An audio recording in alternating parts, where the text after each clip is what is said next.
tonight, All Progressives Congress appoints Victor Ndoma Egba as new secretary for its National Convention Planning Committee.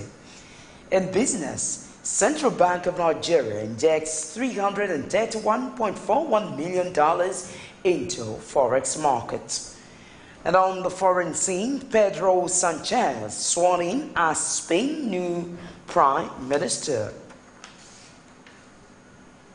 Hello there, and many thanks for joining us on Superscreen's flagship news, broadcasting to you live from Lagos. I am Adenike Ajiboye.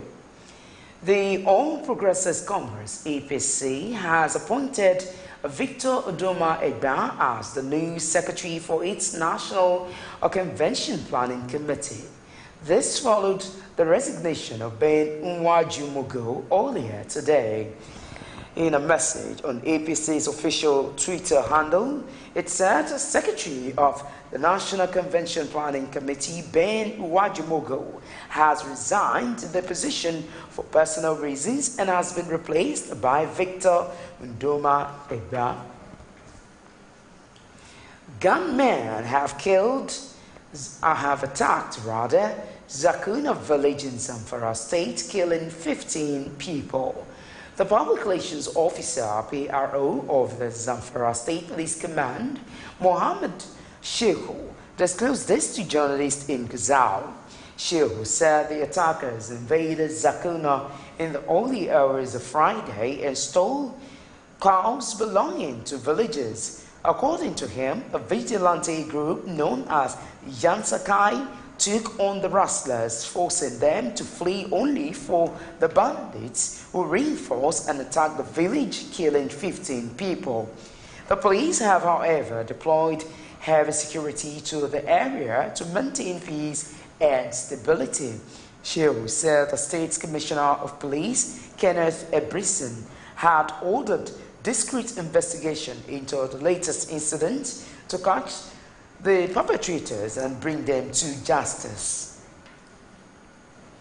The Nigerian Air Force NAF has trained young officers to boost their operational efficiency and equip them with the relevant laws and regulations. Air Secretary Vice Marshal Mohammed disclosed this during the graduation ceremony of young officers, Course 11, held at the Military Training Center in Kaduna State. Abdul Wahab said the emerging contemporary security challenges confronting the nation makes it imperative to improve the skills and knowledge of officers and men of the Nigerian military through robust capacity training both at home and abroad. The National Assembly has been asked to review its vote on the age qualification for the Senate and governors. Convener of the Not Too Young to Run movement, Samson Itodo, who disclosed this, said the review should be in tandem with its initial proposal, which puts the age qualification for governor and Senate at 30 years. Itodo said political parties should expedite action on assenting to electoral reform bills bordering on limiting campaign expenditure and cost of security nomination. We enjoin all youth across the country to take up the challenge to serve our great country, Nigeria.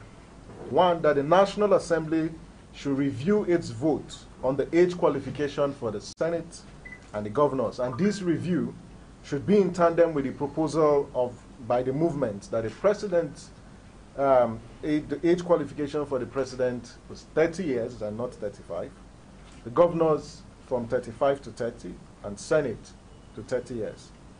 That political parties should reserve 50% of party tickets for credible and competent and morally upright youth aspirants across all elections in 2019.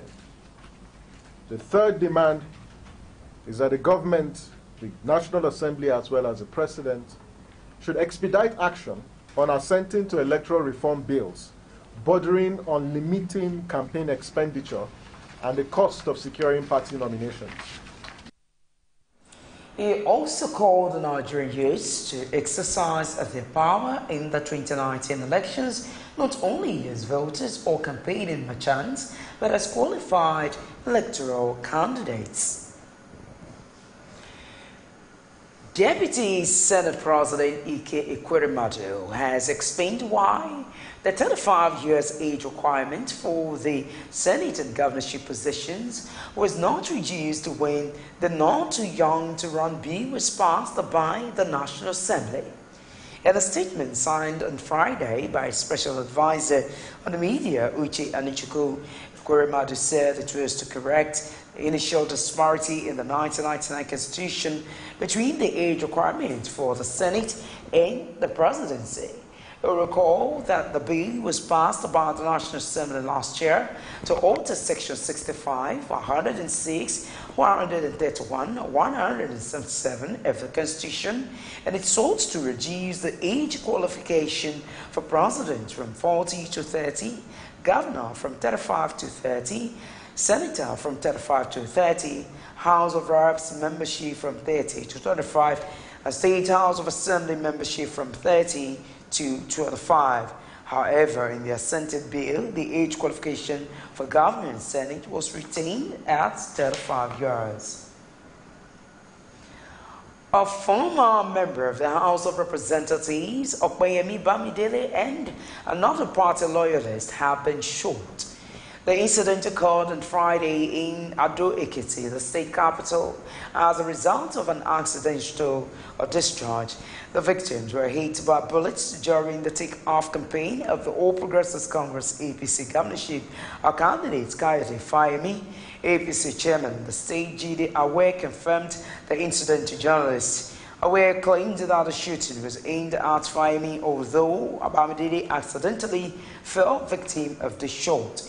He, however, said the victims have been rushed to the hospital. Meanwhile, the police authorities in the state have confirmed the incident, adding that they have begun investigation into the shooting. Meanwhile, Ekiti State Governor Ayodele Fayose has reacted to the shooting at the All Progressives Congress APC rally for the party's candidate, Kayode Fayemi. You will recall that a police officer shot a former lawmaker and chieftain of the All Progressives Congress APC, Okpeyemi Bamidele, and a yet-to-be-identified person as Fayemi began the rally for the July 14 governorship election in Ekiti State. Reacting on social media, Fayose said the desperation of Fayemi to become governor of the state is responsible for the mayhem and bloodshed.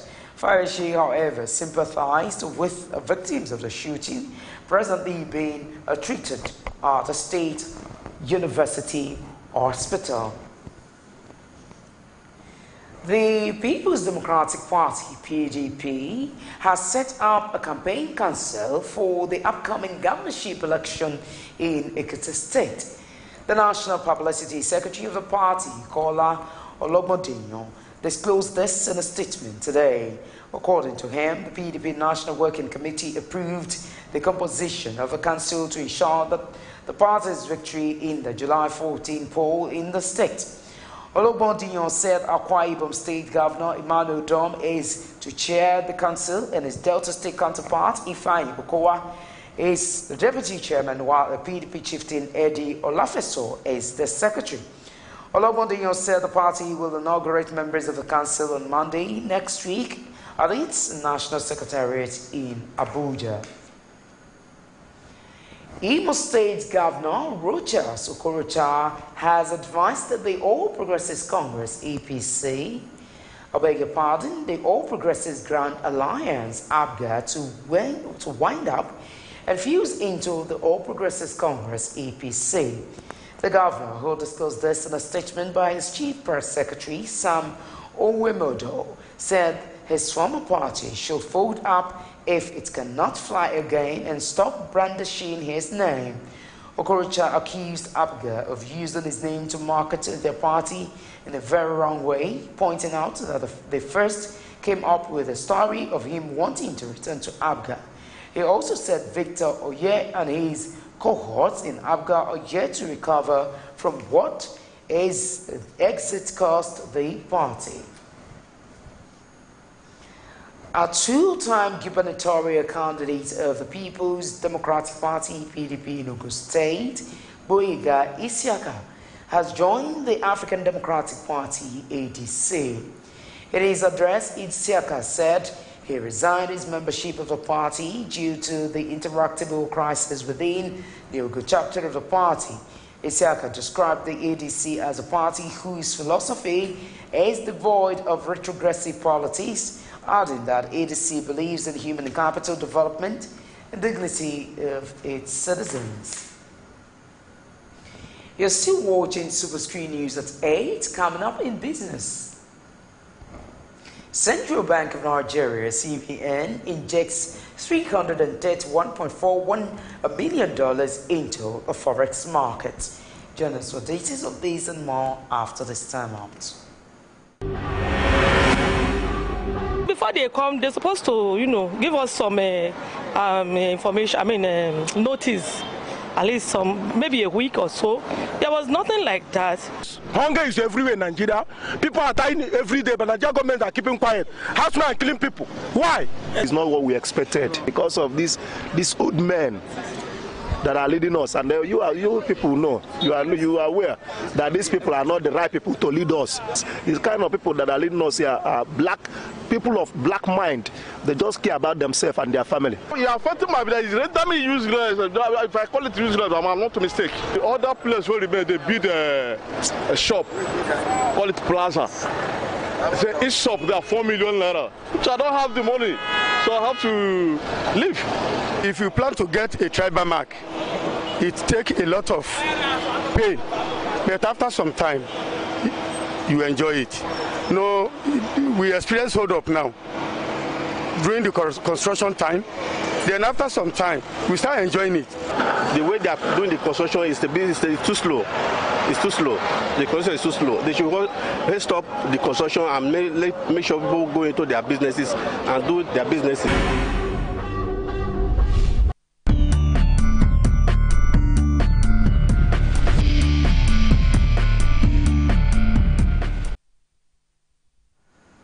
Well, it's so glad to have you back now in Business World. The Central Bank of Nigeria, CBN, has continued its intervention on the interbank foreign exchange market by injecting $331.41 billion to alleviate dollar shortages. CBN spokesperson Isaac Okorafor said the financial regulator is buoyant enough to meet the foreign exchange requirements that various customers cut across the different segments of the market. He said funds were allocated to companies in the agricultural, airline, petroleum, and machinery sectors. The Ministry of State for Petroleum Resources, Ibe Kachku, the minister, says the amount of problems inherited by the current administration from the Niger Delta means that nothing literally was done in the region by past administrations. He said although over $40 billion had been pumped into the region in the past 15 years, the impact of such huge fund had not been felt in the oil-rich area. Kachiko, who disclosed this while speaking on some of the findings by his ministry and other agencies in the Niger Delta, said the trouble in the area almost crippled Nigeria. The minister said the intervention in the region had created sanity in Nigeria's oil sector, a development that led to increased capital spending by the government and increased foreign exchange reserves. The Asset Management Corporation of Nigeria, AMCON, says over 5,000 debtors have gone into hiding without some of them changing their addresses. Managing Director, Chief Executive Officer AMCON, Ahmed Kuruku, disclosed this to journalists, said the corporation brought 14,000 non-performing loans. He said the corporation borrowed money to put the loans and are struggling to pay back the loans. Kuru said there are quite a lot of obligors that cannot pay because they don't have the ability to pay. He also said a lot of them have gone into hiding and that's why the corporation had to do some substituted service because some of them have decided to change their addresses. AMCON was established by the federal government in 2010 to buy bad debts from banks and ensure stability in the financial sector. The Manufacturers Association of Nigeria, MAN, says it is instrumental to the refusal of the federal government to sign the African Continental Free Trade Area Agreement.